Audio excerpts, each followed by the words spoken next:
Yo, people, what's going on? We are back. Rants and Redmond. What's good, my guy? Going on, bro. Going on. How are you? I'm sweet, bro. I'm sweet. What you telling me, bro?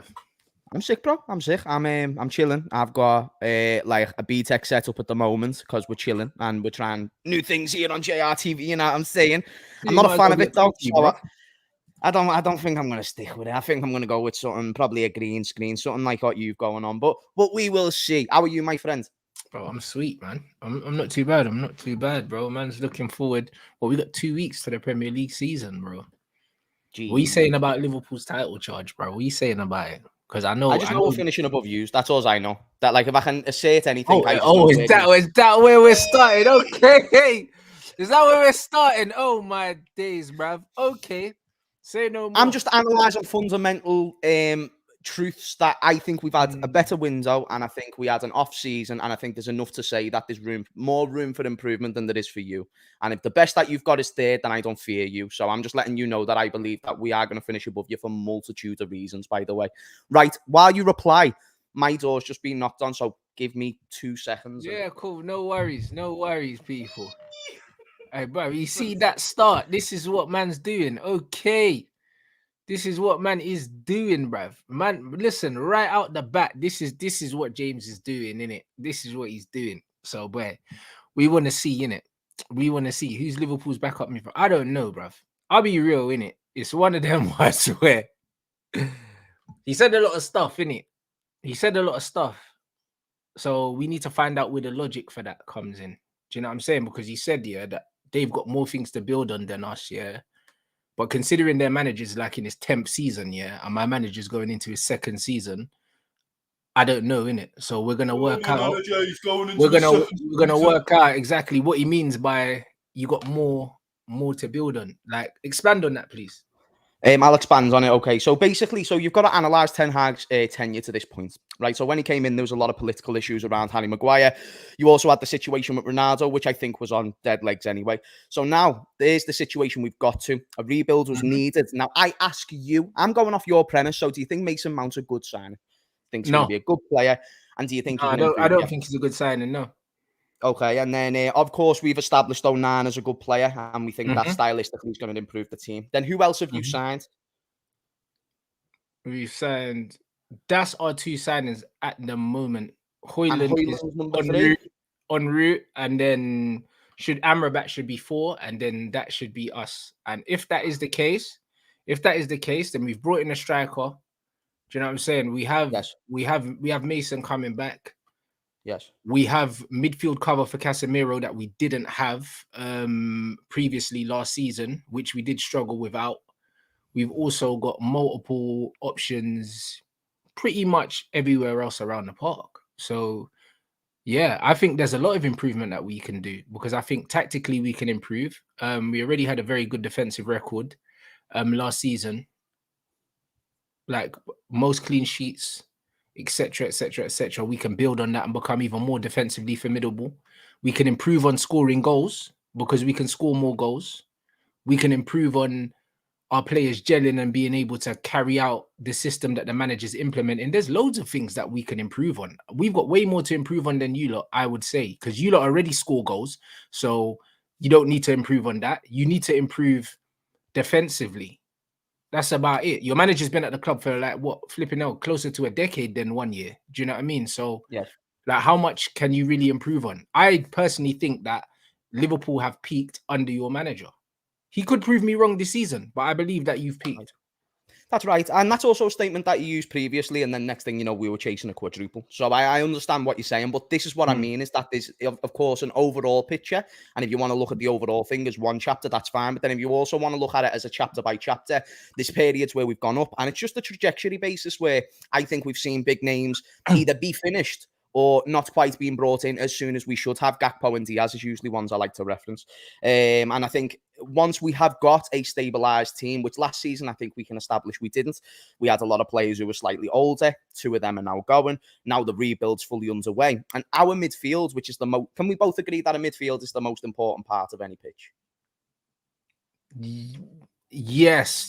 Technically, I'm not saying it's the only factor, but if you don't have a good midfield, you're kind of fucked. No, 100%, 100%. Stylistically, it does depend what kind of football you play, but ultimately, the machine, the midfield's the engine room, innit? So yeah. I hear what you're saying, because like Chelsea, when they were under Tuchel, they just went five at the back, and that was the main part of their team. And that was Mhm. like, it doesn't really matter who you're playing in midfield. It's kind of like still going to work. So I Mm. understand what you're saying. But for Liverpool, where over the times, the reason why Gini went and we brought in Thiago, and Klopp even affirmed this, is because we were going to try and turn into a bit more of a possession-based team. And what then was that going to lead to? We win in possession opposed to anything else. That was the transition that was attempted to be made. And then, of course, Naby Keita, he was supposed to be that ball progressor. Didn't quite happen. Thiago, he was supposed to be, became too reliant on a player who was injured too much. And then next Mhm. thing you know, now we've now got Szoboszlai, McAllister, and LAVIA. And the one thing that we do know under Jurgen Klopp is that he can make one of the most dominant teams in Europe. So if you want to go on overall trophies, context is never going to be kind to good old Jurgen. But one thing that is going to be kind to him is the fact he has built one of the most dominant teams over a 3 to 4. If you want to say between the first Champions League and the quadruple season, it's one of the most dominant teams you'll ever see, based on win percentage and based on how frequent that team won. So yeah, Mhm. that's why I have belief that we can get back to a point of success and of dominance where it'll just be too much for the Ten Hag team to handle. That's not discrediting Ten Hag. It's just because I don't think he's one of the best in the world, whereas I think Klopp is more than established in that department. Listen, that will make sense, innit? But like I said already, yeah, I believe that you've peaked. That's not to say that your peak wasn't frightening, because Liverpool's Yes, peak is as good a peak as we've seen in the Premier League era without really winning what they probably should have won, in it. And that's probably down to Manchester City. If not for how good Manchester City were in your prime, that Liverpool team probably wins a lot more. It probably does. So I get what you mean. The term dominant on the pitch, absolutely. In terms of winning trophies, maybe not so much. nah, that's right. However, In terms of yeah, trophies, it's not kind to yeah, Klopp. yeah, Where that's why I yeah, like to emphasize how often does the team win and win percentage and all these things. Not that yeah, that yeah, yeah, yeah. solidifies in Match for trophies. match, 100% very dominant team, very Yeah, yeah, dominant yeah, team. yeah. However, But I don't go on. believe that he can build a team as dominant as that again. I feel But like we don't you've need to lost too build a many team as big as pieces. that or as dominant as that to be above you. I think you do though. So you think you can get 90 points? No, but I don't think that many teams are gonna be getting 90 points, bro. I think that the league is becoming more and more competitive every year, and the amount of points that you need to win the league is gonna be reduced severely. Look at Aston Villa this season. Aston Villa are better than they've been for a long time. Brighton are there now. Newcastle are there now. There's less free hits in the league now than there's ever been. Like even Brentford I away agree. is a tricky fixture. They beat City at home. I Do you know what agree. I'm saying? So, like, there's a lot more teams competing with the top teams. I don't think 90 points, if you get 90 points now, you win the league, I believe. Yeah, maybe. I think it depends on City because that was the standard What did City win the league on last season? Was it 80 something? 90 plus Bang on's 90, was it? Or was it over 90. Yeah. 90? I'm not exactly sure if it was plus or not, but I do know that it was still 90 points in that region. I think the last 4 or 5 Premier League winners have had 90 plus points. Mm, And I also think there's precedence there to say that in previous eras, there was still a chance that for the Man Uniteds and the things, because now it's more competitive, as you just said. But then mhm. how come Manchester United under Fergie, or let's say Arsenal when they won a couple of league titles, or Chelsea under Mourinho, how come in these? I mean, Mourinho's a slightly different case actually, because he went Mm. ahead and there was 95 points in that first spell, and he was amazing in that first spell. But the thing Mm. is, though, it weren't frequent, it weren't often because it weren't necessary and it weren't needed. So, if for It instance, if wasn't. you It wasn't. They didn't have anyone pushing them all the way to have to do to win. But also, these Manchester United teams, everyone talks about 80 something points, bro. That's treble winning season, bro. We were competing on multiple fronts and that's right, resting teams and stuff. Man United weren't that's right, playing. We were rotating 4 strikers when we won the treble. We were rotating our wingers. We were rotating our centre backs. Hennenberg, Ronnie Johnson, Yap Stam, all these guys played games. Like, do you know what I mean? We were rotating squads. Like Ferguson was doing that. There's a lot less rotation in the modern game now than what there was when we were there. When you look at the rotation of a Liverpool, if you look at a rotation of Arsenal, more often than not, you can pick Arsenal's team before the game. Same with Liverpool, really. If everyone's fit, your managers don't rotate too much. Ten Hag's kind of similar now, doesn't really rotate. Sir Alex Ferguson used to make changes every single game, most of the time. It was really, really a squad game. Now, it's a 16-man game more than anything than a 25-man game. Even Pochettino's come out saying his squad's too big. You only need 16 players. You know what I mean? It's a different, completely different game. Probably because they're a lot better athletes now. They're fitter. Do you know what I'm saying? Like they're a lot more explosive. They've got the sports science. They can rest. They can do all these things. So you don't need as many players. Okay, no, that's fair. That's fair. Yeah, and That's fair. City I won hear the what you're league on saying. 89 points last season. 89 points. City got 89 points. Yeah, so if you, to me, if you get 90 points next season, you win the league 100%. Like I think that the league will be I hear run. what you're saying. I think for the league's me, won unless. and that's the thing. I don't even think we're going to get 90 points. I just don't know. How many points did you get last season, if I ask? Oh, couldn't tell you, mate. Not Couldn't enough. tell. It was 80 No. plus. No, I don't think so. 70. Bruv, I can't remember.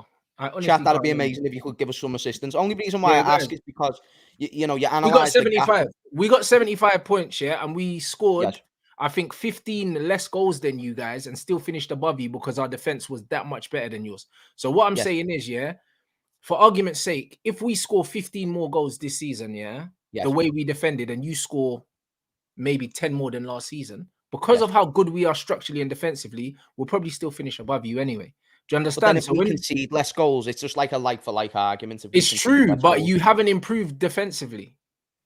That's right. That's right. But do you want me to tell you why that could be wrong? Because Right. systematically we improved when the system changed. So even though player for player, it's still Did the same you improve backline. in terms of goals conceded, or did you improve in terms of goals scored, though? Goals scored 100%. I'd say there was an improvement in goals conceded. There were some horrible games at the start of it. Right. We was conceding quite a couple in the first sort of. There was like a game we'd win it. I remember we went like on like a 2-game winning streak, and then we'd draw a couple, and then we'd lose a couple. And don't get me wrong, there was still big conceding games in the end of the season. There was the Tottenham game where we conceded 3, and there was other instances where we relied on our attack as well. So no, I agree. I think that needs to be addressed, and it needs to be sorted. For sure. But a big part of that was because we were constantly getting overrun in the midfield. So if you improve the midfield situation, naturally over the course of the season, less goals are going to be conceded, in my opinion. So the difference between the system previously and the system now, we've now got players adherent to the new system, opposed to starting the last season with a different system completely and now trying to change it because you might have thought of that idea before and we need to make a change somehow. Otherwise, we're going to keep losing fucking games and we're going to concede goals. So that's why I think that there can be an element of improvement with Szoboszlai and with McAllister, because I think it makes us more dominant on the ball. And if you can get 2 or 3 early goals, that was kind of what our formula was for winning the league when we won the league. You know, we weren't even a dominant team. You know, we kind of just sort of 1-2 goals and the team's already dead at this. So now they're making mistakes to try and get goals back. Confidence is a huge part of football. And if you knock teams' confidence early on, then that's a significant part. So it's not a case of I am 100,000% confident that we'll be in a title race again. But the reason why I made the statement that we'll finish above you is because I don't think you will be either. And I think we can be better than that. But it's not like we are well better. You are now way below us again. I don't think it's that. I think we're just sort of meeting at a similar path in our sort of How's your pre-season gone? Because I haven't seen much. Not great. I mean, you're still conceding goals. That's right. We have been conceding goals. I think you've got to take pre-season with a huge hint. Oh, you have to. Pre-season's about. I always say pre-season's about the performance. It's not about the scores. That's why I didn't ask if you'd won or not. I'm asking, are you conceding goals? Defensively, terribly. No, defensively, we were terrible. It usually tends to happen as well when we take off a certain defense and then we change it to the other defense. So it's like in the first half of the first game, I think it was, not too sure actually if it was the first or second because I only watched the highlights. But in that game, it was like the goals just kind of came at once, and that was after the change of multiple defenders, which is why it's hard to judge. But I still don't have faith in Virgil van Dijk, and I don't have faith in the ones like Joe Matip and Gomez being a partnership. And you're not really being linked heavily with reinforcements in that area either, and that doesn't concern I don't think we'll get one. So you think even if you don't get a centre half, yeah, you can improve defensively enough to overtake us, even though our defense was a million miles better than yours last season. We had the most clean sheets in the league. Our attack was a million miles better than yours. So I think it was, and it still is. Yeah, it was, and it still is. So yeah, we have a weak part of the team in which you're superior in, because yet defensively you were impeccable in many occasions last season. But no, I don't think that defense is going to be good enough to win you league titles. In my opinion, not right now, not in the short term, and I don't think it's going to be enough to worry about being above us. Because who is it? Lissandro and Rafael Varane? Yeah. Yeah. So Varane's a year older. Lissandro's still boss. You've still got Casemiro there. Amrabat could come in and improve the team, but I don't know. Again, I still need to see the other end of the pitch be making sure that it's balancing out that team. You can be Yeah, but I agree though. Like mid-table. at the end of the day, yeah, like you're strong where we're weak, yeah, and we're weak where you're strong. But the difference is, yeah, defense. You know what I'm saying? Like they say, when you build a house, you build a foundation first. You don't build a roof first. So yeah, but we've seen as much as you don't score goals, defenses. No, but I hear that. But the fact is, you're scoring goals, a lot more goals than us. We're conceding a lot less goals than you. That translated in us finishing above you. So your thing was, you said that you've got more room than us for improvement. And I said, actually, I believe we have more room for improvement because we can improve attacking wise. You can improve defensively, yes. However, we are only a year into my manager trying to build the team in terms of his structure, in terms of the way he wants to play. Your manager's already had that time. So even though you got a few new players, but now we're now on the same level because it's a rebuild. No, so a rebuild it is a rebuild, but you already have the culture already embedded in the club, whereas we're still building our culture. Your culture's already there. You're further along the line. A rebuild's not the same. Culture. Yeah, but a rebuild's not the same as a new build. Do you know what I'm saying? There's a difference between refurbishing a house and building a house from scratch. We're building a house from scratch. I think it's dependent. Because if the house is being burnt down to a point where there's no return, then now we've not got a house that's salvageable because it might as well just be more work. But you've still got Virgil. You've still got but he's not the same Virgil. You've got Robertson. No, I know, but even though they're not the same, they're still players from the previous squad. It's not like you've got rid of. It's not like you're doing a Chelsea. Chelsea are burnt the house down. You haven't burnt the house down. You just changed the curtains, changed the flooring. You put wooden floors in because you had carpet. You took the wallpaper off and you're painting it now. And you're putting tiles in the kitchen, but it's still the same house. Chelsea burnt down the whole house. Do you see what I'm saying? That's what it is. Chelsea fucked everyone off. Like they're saying that's why it's different. Reece James is the only player left. But you understand now why I'm saying it's different, because this current Virgil is a different version of the Virgil that we're talking about Jurgen Klopp had. So we're talking about Jurgen Klopp has these players. It's a different version of said players. So now this rebuild is with different mindsets, different adaptations to the new style of the way they play. So if now we're slower, we've now got to start making better decisions mentally, and we've got to start being more accurate on that standpoint. If we're not, then our physical disadvantages as we're getting older is going to cost us in games, which it has done. So now that rebuild for Jurgen Klopp is actually so the real question that we've got to be establishing, it's not about who's strong. It's about who has more trust in their manager to build their team to an efficient point. So the questions we've got to raise is, okay, I know what you'll say. You'll say, well, Jurgen's never rebuilt a team. But then I can respond saying he's never had the chance to rebuild a team. So this is the first attempt he's getting to rebuild. So that's why I'll sit there and say, because he's had 7 years at every club and he kept hold of a lot of players throughout those 7 years. So the opportunity to rebuild when those players left wasn't quite as there. So the difference that we've got to ask is, based on managers and based on resources, who's superior? You're superior on resources. We're superior on the manager, in my opinion. I understand you might have the mindset Ten Hag is a no. Listen, long term, if you look at their bodies of work, you have the superior manager. Absolutely, bodies of work. Do you know what I'm saying? Yeah. I don't believe currently that you have a better manager than us. However, you can't ignore what Jurgen Klopp has done in the game, especially what he's done at Liverpool. You can't ignore that. Do you know what I mean? It's up to my manager to prove, by winning things, that he's better than Jurgen Klopp. He has to prove it. However, I believe he is, but it doesn't matter what I believe. He needs to win the trophies. Yes. But then that's what leads into the questions about who's trusting their rebuild more. And your main outfield player is Mason Mount, who we've both agreed, at least I don't think, and it sounds like you don't think he's that league-winning midfielder. And then Højlund, who scored 9 goals for Atalanta. I understand you might be bringing him in to be more than just a goal scorer, but it doesn't scream to me as somebody who's going to now elevate in the Premier League to a level where it's a dominant team over the long term. Onana, I already saw the glimpses in the Real Madrid game, saw highlights of how much more your centre-backs and your defenders trust actually passing to your goalkeeper. I've been screaming this to your fan base for years and years and years, and I get told off saying I hate to hear. It's hilarious to me. But yet, Onana, that's a significant improvement, because people don't actually understand how big that is, Do you know the ability to trust your goalkeeper and play it back? Because it's a whole different option. You're resetting the play. It's massive. It's actually huge. So that I will give United in that standpoint. And that was something that needed to be addressed. And I think you got the right body to do it. I just sit there and think, I trust what we're building that little bit more. Szoboszlai, I think he's a top prospect. I think McAllister, I think he's established enough to a point where he can significantly improve our midfield. I already love the attacking options that we have. And then if we can just even be a bit better in the midfield, then we are going to concede a few less goals than what we did last season, which, if you're going to go off of rebuilds, it sounds like the majority of Liverpool fans sound more comfortable. You reference me and I'll reference you. I sound more comfortable about my rebuild than you do. Unless you think Højlund can come in and be boss and you think Onana with the distribution is going to be enough to improve you to a significant point.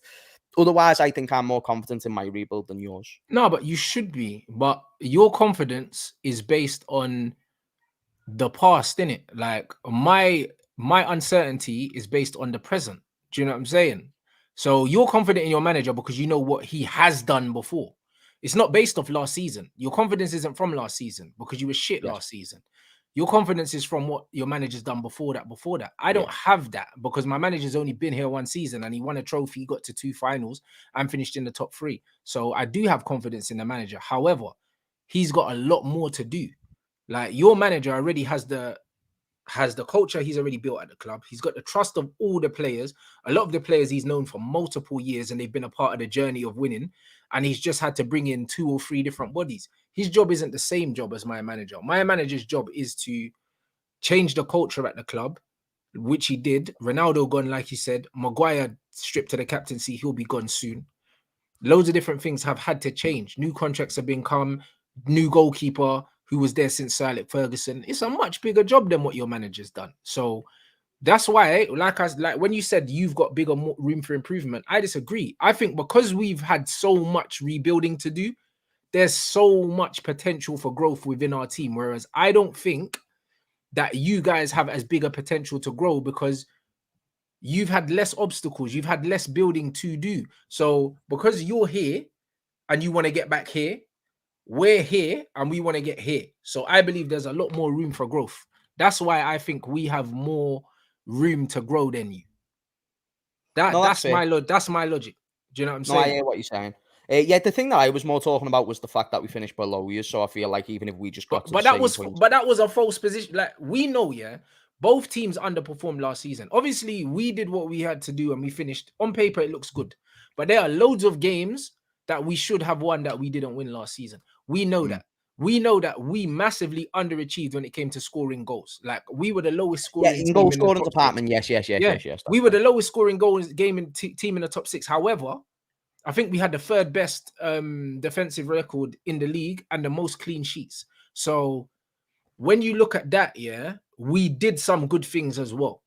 When you look at what Liverpool done, Liverpool were dropping stupid points and then they went on a run, at the end of the season and it was too late.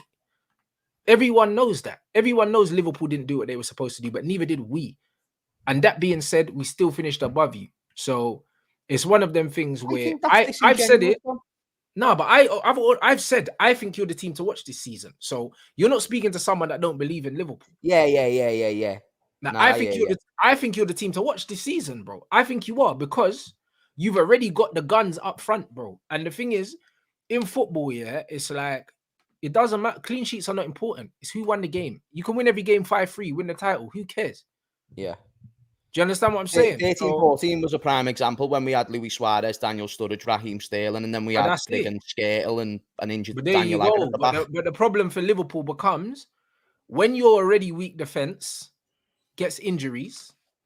Yes. Because Konate's injury record is a bit. Virgil's one is not amazing either.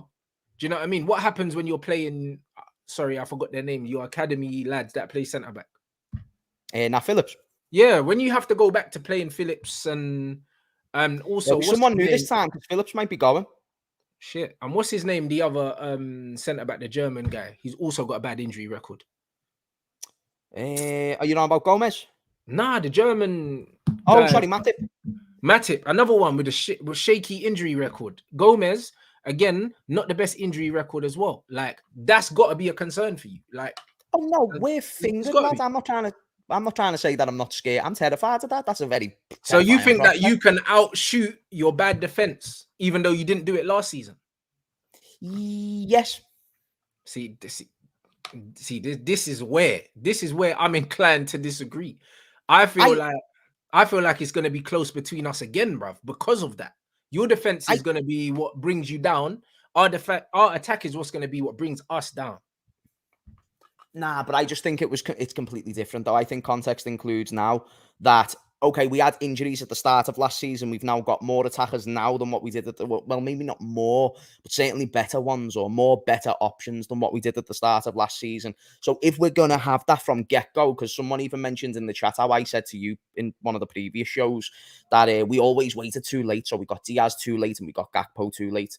Now, the reason why that's an issue is because if you get Diaz and Jota being injured for half the season like he was last year, then you've got nobody besides Darwin Núñez, who's unproven, to come in and fill that void. Whereas now, Gakpo has shown he's already good enough to play in our team, or Jota's shown when he's fit, we do good. So that's why I think if we have them from get-go, that's important to recognise. I think to recognise that we've got a 30-goal a season forward in Salah every year guaranteed, near enough, is important. And I think the combination of that with even just a slightly improved defence, I think it causes problems to where, okay, then, so if we analyse the top four and who finishes in it, right, you'd like to think us three, when I say us three, I mean me, you, and City are three of the teams. and Arsenal. And Arsenal, of course, I didn't want to open as well, I think. But then if you do get outsiders like Newcastle and like Aston Villa once again going for it, and let's say even Chelsea make a little resurgence, I think you guys are more likely to drop out of that top four because of your lack of goals than us. Because like you said, you can still win games 5-3 and 5-4. If you cannot score goals and you're relying on a guy called Højlund who scored 9 goals to get you those 20 goals, that's tough. You know what I would say though? I'd say don't look at Højlund's output, because it doesn't mean anything. It doesn't mean that's anything. Right. You know, it doesn't mean anything at all. He could come here and completely just take to how we play like a duck to water and just score. So now I asked, do you think he will do that? I don't think we're going to put that pressure on him straight away. Do you know what I mean? I think that he will improve us. Do I think that he's going to come in and score 30 goals? Absolutely not. Like, do you know what I mean? He's a kid. And he's an unproven kid as well. Like, he's just potential. That's all he is. And for anyone to come and say that they know that he's going to be more than that, bruv, it's impossible. It's impossible to know. Do you know what I mean? But look at Nicholas Jackson, as well, who Chelsea have signed, Everyone said, oh, you know what? He's not really a prolific goal scorer. He had a little purple patch towards the end of last season, wasn't scoring goals. He's coming at Chelsea and he looks mustard.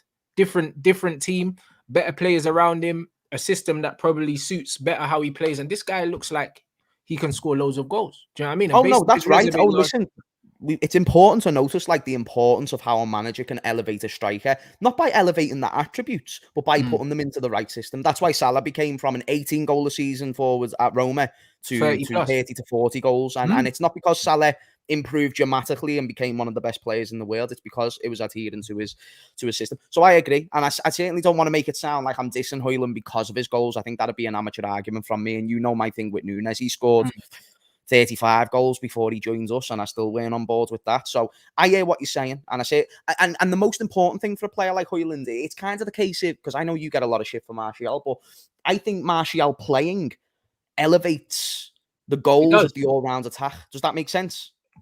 It does, the same way Firmino did for Liverpool, because he's a link player. He might not score goals, but the other players score more goals when he plays. Yeah, exactly. And that's what it is. And that's why with certain profiles of forwards, like if they can bring something else to the team, even if Højlund doesn't get the goals himself, but he can facilitate Rashford scoring more, Antony scoring more, any of the other players scoring more, he's done his job. Do you know what I'm saying? That's right. So that's why it's very difficult. And that's why with my team as well, I have to judge my team based on holistically what we're doing. Because the reason why we were so good defensively, yes, we have good players. Yes, cool. We have good defenders. However, as a team defensively, structurally, we're very good. Like even in preseason, apart from the Real Madrid game, we didn't concede a goal. Our first team hadn't conceded a goal all preseason to the Real Madrid game. And Real Madrid's quality in the final third is way better than ours. Do you know what I'm saying? And we found that out. but that's all it was. You know what I'm saying? We found that out. But conceding 2 goals in 3 games in pre-season is not bad going. Do you know what I'm saying? It's not bad going at all. And that's us picking up from where we left off last season. We're not going to be a team that concedes a lot of goals. So it's a good foundation to build on. Lisandro Martinez is a motherfucking G, isn't he? He's one of my favourite players. He's One of my favourite players right now in the Prem. I'm not going to lie to you. On the ball, he's a baller. He's a monster. Don't get me wrong. Mohamed Salah did turn him inside out, and that was hilarious. But besides that, honestly, he's one of the best performers of recent time. And the reason why I reference him is because he's elevated your team so much to where that's an example. When Ten Hag chooses a player, it's one that's going to be beneficial. But he always chooses a player for the profile that he wants to play. It's not about individual ability. If you look at the players he's signing, he's not going out and looking for absolute worldies. Like, he's set on Højlund because he sees specific attributes that he thinks will work in the system he wants to play. That's why he wants Højlund. Do you know what your problem is, your team? It's the fact all of your strength in mentality is at the back. Casemiro, Lisandro Martinez, all these players who can withstand that sort of pressure of a game and can direct the team through. What I don't think you have is that elite mentality up front. I just don't see it right now. You're right. We don't have one player. We don't have one player in the attacking area. Yeah, that's stone cold, like guaranteed goal getter, like a Salah. We don't have that. We don't have that. Do you know what I'm saying? Like, people would like to think Rashford is that, but Rashford doesn't do it consistently. Like, the season before last, he was poor. He falls too short of this, I think. I think he gets caught up in this a little bit too much. So if something goes wrong in his life, or if the media's on his back a little bit, then I think that's a problem for him. I think it's hard for him to come back from. Whereas, not that, and I'm trying to reference less technical players who still get volumes of goals. So I'll use Ronaldo and Salah, for instance. Ronaldo, latter part of his career. Those were guys that, even through all the criticism and all the, like, I remember Salah had a bad patch. He doesn't give a fuck. He's still going to try and score. Yeah, he's not going to try and stop. He's not someone who's just going to shy away in a game. I see Rashford sometimes, if he's not going, sometimes he won't make the run that he usually does. Or sometimes he won't make himself available for a pass the way he does. Do you know that guy who gets in? I only know because of me, lads. I was a little shitbag. Yeah, get on this. So when I used to play in high school, I think it was in year 9 or something, we played the best school in the county, right? We played the best school, but one of the kids on their team, he was like a moody kid, and if you fucked with him, then you kind of fucked yourself, you know what I mean? He's got more bodies than you. So I was in midfield against this dude. Now, not that great, but the thing is, I tackled him once, and it was a slight. I was like, all right, I'm just going to put my foot out, and he tripped over, and he said, right, I'm going to rip your neck off after the game, and then, by the way, you're dead tomorrow, so just make sure that you enjoy the rest of this match. Rest of the game, bro, I never went near him. Because it was just that mental thing of like, yeah, bro, like, head's gone. He got in your head, and this is what I think. But I think Rashford is the same way. He's a bit of a shitbag like James, where, you know, a little bit of talk or a little bit of something that he disagrees with or goes against his, I don't know, that sort of protection of like, oh, he's the star boy and he's the guy of the country. If anything diminishes that, that's a problem. Yeah, but this is exactly why he's a streaky player. This is why he's streaky, because it's very much depends on how he feels. Like, it's a form thing. Like, Salah's thing is not form. Like, Salah's thing is that's just who he is. Like, Mo Salah is a goal getter. Like, that's it. It doesn't matter whether he's playing well. It doesn't matter. Like, every season, you know, yeah, like, fantasy team Mo Salah. You know it. Like, it's guaranteed money, bruv. Like, do you know what I'm saying? Right. And that's what it is. We don't have any guaranteed money at that end. Defensively, we do. Casemiro's guaranteed. Lisandro's guaranteed. Varane's guaranteed. And now we got a new goalkeeper as well. Our defense is going to be even better. But at the other end, we've got too many wild cards. Do you know what I mean? And this is why, but that's why I think it makes it even tighter between us. Because you're strong where we're weak, and we're weak where you're strong. So this is why I think we're going to find out, yeah, is it the defense or is the attack? Which one's more important? Last season, the defense came out on top. This season, we're going to see if the attack comes out on top. I think it's going to be close between our two teams. But I think if any team does finish above us, it is you. Because of your attack. Do you know what I mean? I tend to like favor an attack because goals win games. But also, not conceding goals means you don't lose games. Do you see what I'm saying? So that's right. That's right. There's literally no right or wrong answer. The only thing we can do is see how much Man United improved their attack, how much Liverpool improved their defense, and whoever improves the most where they're weak is going to finish above the other. And it's all speculation at this point, you know what I mean? I do think we'll do better this season. I'm still sceptical on how comfortably we'll get into the top four. But last season, I was sceptical that we were going to finish fifth, and then that ended up happening. So I do think we'll improve at least. However much, and the reason why I said more improvements is because I thought that was a good achievement from Manchester United last season. I thought the fact that you went from sixth, was it sixth or something like that? I think it was sixth, wasn't it? I think so. Yeah, we got Europa League. Sixth to third, I think that's a big improvement. And that's why I sat there and said, okay, well, the reason why there's more room for improvement for us is because we finished fifth. So I think we're more likely to get higher than that. I don't know if you're more likely to get higher than third. And as long as we can get third, so you're talking about improvement. As long as we can get third, about improvement on last season. Yeah. In terms of points tallies and league positions, of course, there's a bigger room for improvement for you because you could easily finish second next season if everything goes right. However, look at all the midfielders that went out for you. Like, yes, you've brought in a couple, but you're one injury away from being light again. Obviously, LAVIA, there's rumors now that Chelsea's Caicedo 80 million bid has been turned down, and now they're looking at LAVIA. Do you know what I'm saying? So if LAVIA ends up going to Chelsea and you don't get him, then what happens? Because you've got McAllister and Szoboszlai, cool, but you've lost Henderson, Milner, Oxlade, Keita, Fabinho. So who's your backup? Who's your backup if one of your new guys get injured? Who are we looking at? My lad, Besiktas, bruv. You see, so then we're kind of back to square one again. Hey, don't dismiss the future Iniesta, lad. Don't dismiss. Nah, bro, he's good, but he's not going to carry that midfield for 25 games. That's right. Do you know what I'm saying? I need to be shameless in these scenarios because this is a hypothetical, and if we don't get LAVIA, what's the case? That's a tough situation because then I am now thinking, okay, because there's multiple questions you've got to ask in that scenario. Are we going to get another defensive midfielder? Will that defensive midfielder be good enough? That's the questions that you've got to. So I'm just hoping we get the LAVIA one over. Ideally, for me to be fully you want me to be a shitbag? You want shameless hammers back? Get me 2 midfielders and a centre back. Get me 2 midfielders and a centre back. I'm shameless again. I'm back. If you get 2 good midfielders and a centre back here, you are up there with favourites to win the league. Yeah, give me chat because you've beaten City before. Chat, don't say who is Besiktas. Don't disrespect my boy like that. You know what I mean? He's gonna be the guy in the future. You know what I mean? Nah, but seriously, I'm just hoping. I'm just hopeful. Give me a CDM and a centre back minimum. Just give me that. Just give me a CDM and a centre back, and that's fine. Because you know, in terms of the backup options right now, we're looking at Curtis, we're looking at Harvey Elliott, who is now more of a midfielder for us. Thiago, and then Besiktas, of course, and then some people throw in Tyler Morton, but I don't think he's going to have a. That's not a lot, James. Do you know what I mean? It's not and you know what football can. You know what football can be like, bruv. You get 1 injury, then you get 2 injuries, and then all of a sudden, your manager's having a meltdown in a press conference, talking about he ain't got no players.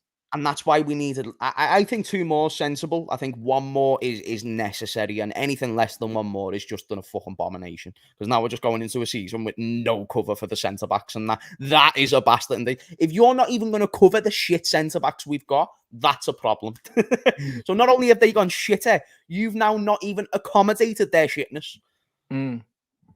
That's a problem. That's a huge problem. Bro, I'm just glad to see Fabinho out of the team and Henderson. I think that's where my excitement came from. I was just like, right, you go.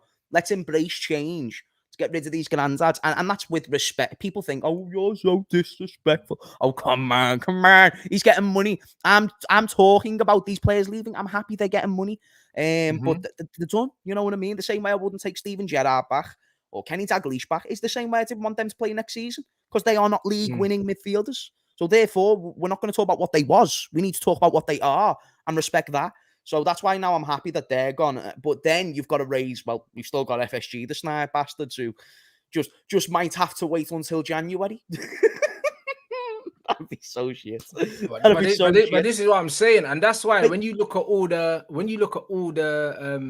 the tangible evidence, bro, it's very, very close between the 2 teams. It's very close. Like, not just the gap that finished between us, but strengths, weaknesses, depth favors us, defense favors us, attack favors you.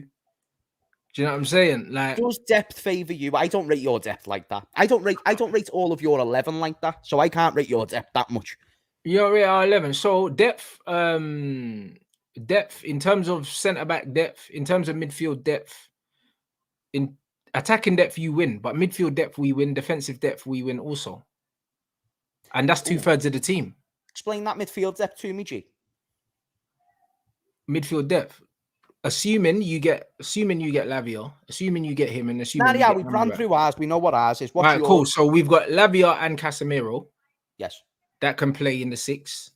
We've got Mount, we've got Sorry, who and Bruno, we've got Casemiro? Ericsson. Who and Casemiro? Amrabat. Sorry. Amrabat. Okay, so if Amrabat comes in. If Amrabat comes in, then we have Amrabat and Cass. Yes. For the 8th position, we have Ericsson, Bruno, Mount. Fred's still here at the moment. I don't know if he's staying. Donny van der Beek, Scott McTominay. Who else have I missed in midfield? I've already named like 8 players, maybe. Yes. Do you know what I'm saying? Like Kobe as well, Kobe Mino, who's played very well in preseason. Nice. He will be a part he's of a this. nice player. I like him. So that's 9 players. Like I don't even think you have 9 midfielders to even name. Now we do have 9. We have maybe. Maybe. Listen, that doesn't mean I rate all the guys I named, but I'm saying we have bodies. Do you know that was the point I was going to extend on now. Yeah. Some of that was false depth. I'm not going to say that is all. I wouldn't say it's false because they can do a job. Obviously, there's a lot of these players I wouldn't want to rely on for 15 games. However, if Scott McTominay's got to come in for the odd game, I'm okay with that. Do you know what I'm saying? If Fred needs to come in for the odd game, I'm okay with that. Like it's not false depth, it's real depth. Like if we get an injury and Fred has to play 2 games in a row, cool. I'm all right with that. Like, do you know what I'm saying? I can apply that to my team though. So I think but some of your young lads that you're talking about in terms of like your Curtis Jones or whatever, if Curtis Jones has to play 5 games in a row, you're cool with that? Or is that a worry for you? Yes. No, I'm more than fine with that. Well, fair. That's fair. That's completely fair then. Do you know what I mean? But I think that in terms of what we have, in terms of all the players I mentioned, apart from Kobe Mino, are all Premier League experienced central midfielders. Whether or not I think they're the best players in the world or not, these guys, all of them have at least 2 to 3 years Premier League experience. I can't say the same about your midfield. Do you know what I'm saying? So the depth and the experience is with us. But think about it though, we had experience and depth with Fabinho and Henderson, and that got us nowhere. I think it's about the precision and the quality of midfielders. This is where I lead to. So when we're talking right now, I'm now leading in my brain. Where am I going in this altercation, in this conversation? Am I now my midfielders? Oh, am I back? Am I back? Yeah, I can hear you. It's just you froze a bit, but your audio's been there. As long as audio's been there, great. So there's Szoboszlai and McAllister. Now, I think both of them have chances and potential and ceilings that goes beyond your best midfielders. So Casemiro we're going to disclude because he's defensive and he's world class. So I'm not saying anything about it. Bruno and Mason Mount. So what I know Bruno is, and we can both establish Bruno is likely not going to get better. But bro, your 2 midfielders are better. Bro, listen, like I'm not going to argue that McAllister's not better than all of our midfielders except for Casemiro. I'm not going to argue that. Now that's important. That's important because now we've just established on the front foot, we've got a decent midfield. We've got 2 midfielders, which trumps your 2 midfielders. So defensively, you still got that output for sure. But now we're going to get Szoboszlai, who's going to be increasing the goals and getting us more goals from midfield, but also can put in a shift. And then McAllister, I still need to wait if he can put in a shift defensively. I need to see a bit more and whatnot. But on the ball, he's definitely an 8-10. He's not a 6. You need a 6 in. If you don't get a 6, you still don't have balance. Oh yeah, we're fucked if we don't get a 6 for sure. Exactly. So listen, like for sure, at the top end, they are better than what we have. But in terms of when I talk about depth here, how I like to look at depth here also is the difference, the gradient, the difference in your best player and your worst player.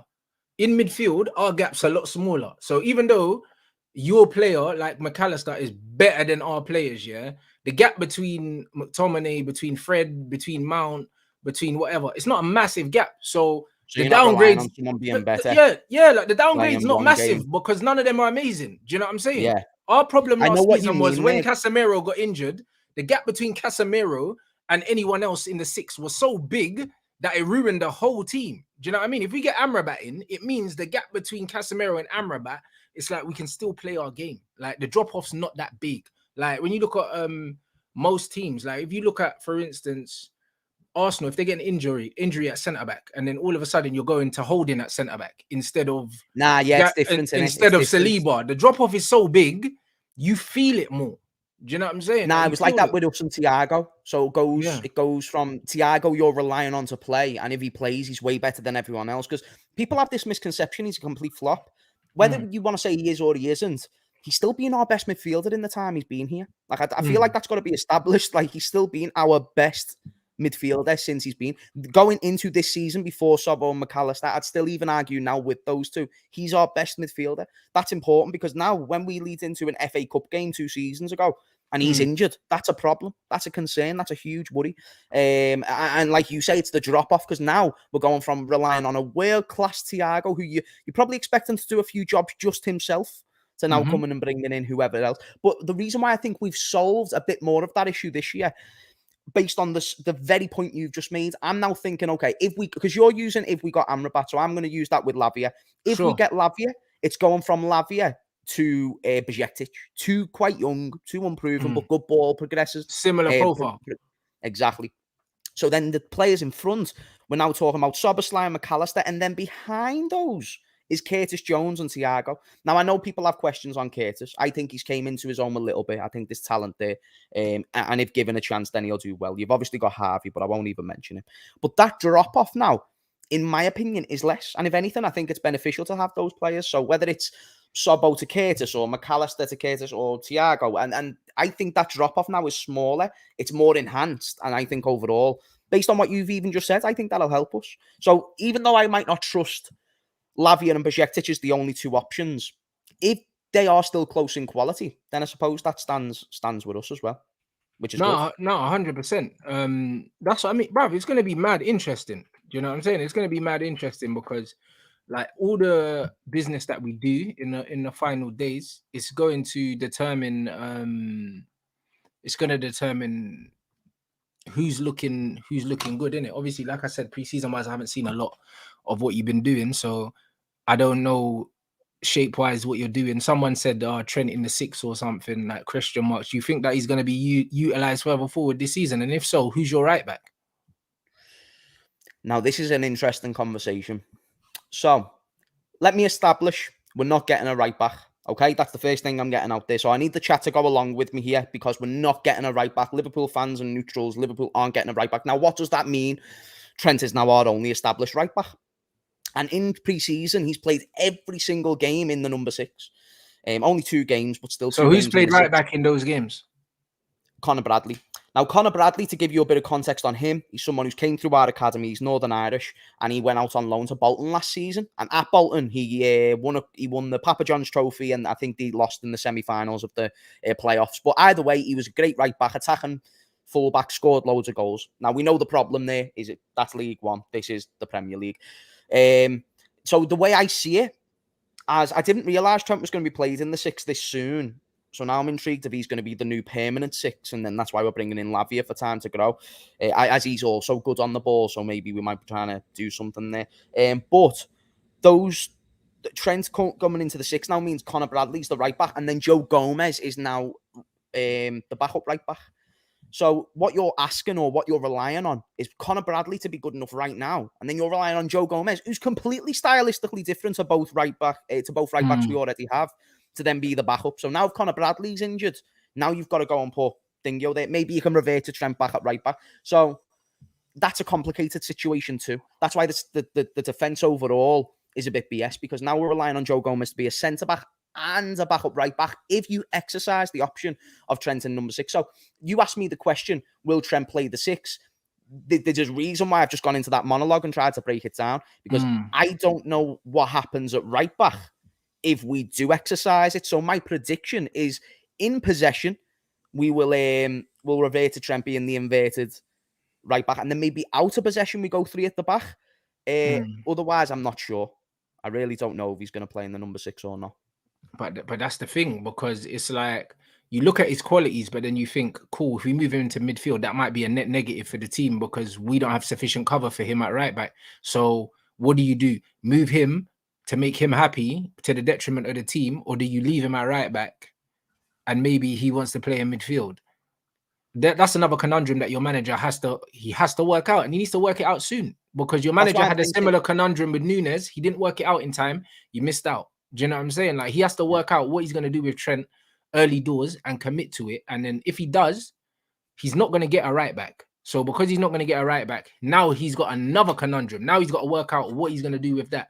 And if he plays Gomez there and then it doesn't work, then what? Like, what about, what's his name? What was about the other fullback that you lot signed last season? Oh, he's Calvin left. Ramsey, No, he's left-footed. That's the other geezer. Chimikas. Yeah, he's left-footed though, innit? So I guess he won't play there. So I suppose. Yeah, I suppose. I suppose. that's what I mean. You I got don't like it. your team got a lot more stuff to think about than you realize, you know. Oh no! I'm not. That's the thing. I'm not confident. I'm not confident to a point where I'm like not worrying about the team. Bro, this guy came out the gate with a shotgun. We're finishing above you, boom, straight away, like straight out. Without I'm not talking to a City fan. Otherwise, now I'd have problems. I'm using my unreliability on your unreliability, so I'm just hoping for the best. No, I hear you. But you said it with such conviction. I was just like, right, he knows something I don't know. You know what I'm saying? And now when we're digging into both teams, yeah, but we've both got shit that we need to work on. Do you know what I'm saying? Hey, listen, it's just Mike Tyson with a broken left hand, bro. You know what I mean? Still got the other one. You know what I'm saying? No, it's gonna be interesting. It's gonna be very interesting, man. But like, out of all the teams in the league, I feel like you're the most dangerous if your manager gets it right. But that's where the if is though, because I don't know if he will though. This is the thing, if, because I always knew that Nunes down the middle wasn't gonna work, and that's why I didn't want him at my club. And your manager found a way to play him out wide, and it works, innit? Do you know what I mean? So it's one of them things where it's if Klopp gets it right. If he gets it right, you lot are fucking dangerous, bruv. Do you know what I'm saying? If not, then I don't know. It could be frustrating. Do you know what I'm saying? The reason why I put more blame on the players we had last year than Klopp, and the reason why that is still Klopp's fault, is because he had loyalty or too much loyalty to these players. That was his issue. Now that that's been mostly eradicated, because now Henderson's gone and Fabinho's gone, and it doesn't exist no more in terms of how is he going to keep relying on Milner and Henderson. Now he's relying on new people, and usually when he gets said new people, that's when it works. So when he was building that Dortmund team, it was amazing. When he was building the Liverpool team, it was amazing. So now that he's getting a completely different team, it's literally a whole new midfield. You've got Nunes, Gakpo, Diaz, Jota, who weren't here 2-3 years ago. You've completely changed the front three. Now the midfield's completely different. We're now just waiting on the defense to change. But I really do believe that. So do you put Nunes ahead of Jota and Diaz on the left? He doesn't even go above Harvey Elliott on the right wing for me. That's just my personal opinion, though. So where does Nunes fit in? What's your preferred front three? He wants to know. Okay, that's a great question. My preferred front three, it's a very interesting one. So I'm fine with one of the two. Gakpo in the middle, Jota on the left and Salah on the right. My preference is Diaz on the left, Jota in the middle, Salah on the right. I think it works if Gakpo's in the middle. I think you can make Jota that sort of out wing, like sort of wide outlet. But in my personal preference, I want Diaz, I want Jota, and I want Salah. That's my preferred front three. Oh, you start Jota ahead of Gakpo, even though Gakpo's better at linking the play. Yes. Yeah, because now Jota's a finisher though. Now, if we have more creators in the midfield opposed to what we had before, that number false 9 is now less required. And Gakpo can still be that option. And you can interchange. We've got a lot of versatile forwards. Jota can play on the left and in the middle. Gakpo can play on the left in the middle. Even played in the 8 in some instances last season. The role that Szoboszlai and McAllister will play now. Salah's primarily to the right. Nunes plays in the middle and the left. So throughout the games, what I think you should expect from Liverpool, so you mentioned the right back thing. I think what you expect is in possession, Trent is in the 6 inverted role, and then in out of possession, he will now be, I think we'll go with 3 at the back, because that's what we was doing last season. Now, where you have to leave to question is the 3 centre-backs that you're going to play. Where does Trent play? If you play a back 3, where does he play as a third centre-back and then step into midfield, or does double he pivot? Pretty much. It was a double. Yeah, it was a double pivot. So he's just stepping in essentially. Yeah, but the 3 at the back, and then going forward. Off the ball there'll be 3 at the back. Going forward, we will make those changes to where positionally there's just tweaks here and there, but then the front three, they interchange throughout the game. So you've got Gakpo sometimes going to the left and then this player coming here. That's a confusing thing for a team. And I think that's what Klopp wants to do. He wants to make Liverpool that team again where you play them and you think, that was fucking hard. And that just weren't nice. And yeah, like there was nothing we could do there. Zero. Like, remember, Rants, when we just had that 2-year spell where no you were just running teams over. Yeah, you were just running teams over. I think that's what we're trying to do now, and that's why we are going to need these alternate systems throughout games, because I don't think it's as easy as just saying, let's go 4-3-3 and work with this system. And Pep Guardiola has John Stones playing centre attack and mid sometimes, so I think you've got to be a little bit crazy and change it up, you know what I mean? No, he's balling. No, that's interesting. Do you know what I mean? It's just that Klopp's not really known for his diversity in shape in terms of his structure in the team. So I don't know if you got a new number 2 or something like that, but Klopp has pretty much had the same shape pretty much since he's come. He doesn't play with formations. He doesn't play with profiles really in it. So if you guys are going to do something new this season, that could slow you down also. It could. Because we saw it with Man City last season, like in the middle of like a formation change where they didn't look the same, and everyone was like, "Oh, it's Haaland. Haaland's killing them. They don't look good." And then all of a sudden, like City had John Stones fucking looking like Michael Carrick, bruv. Like this is, I don't know. It might take you a lot of time as well if you're gonna do this new inverted right back thing for Trent. I'm just praying we got the initial mistakes of that new role out the way last season, because we started the transition last year, but now it's new players and new things. So it's really a question of how quick can Sobbo and McAllister adapt. If they adapt quickly, I think we're nice. But that needs to happen. It's going to be interesting. It's going to be very interesting. But bro, I think that's why we're looking forward to this season. I think this is going to be probably the most competitive one yet. You know what I mean? So that's going to be super sick. Are you lot? Smash up the like button, people. What are you doing? Get them likes up. You already know what you're doing. Make sure you subscribe to James Redmond TV. The link is in the title, my guy. We saying anyway for the rest of the week? You got anything that they need to catch up on? I will be live in, is it 35 right now, Rants? My eyes had to see 25, 9 o'clock. It's 35 past, yeah. So at 9:30 we will be live on JR TV chatting shit, mainly pissing off yous because everyone just gets too emotional on my point. So all I need to do is calm you down so you fully understand my point, and then we can discuss in a cordial way. So yeah, if you want to come along and rattle me or me rattle you, usually the latter. JR TV. That's it, people. You know what I mean? So make sure you click the link in the title. You know what I mean? Big up everyone inside. Make sure you get the likes up. And I will catch you guys tomorrow. Big up yourself.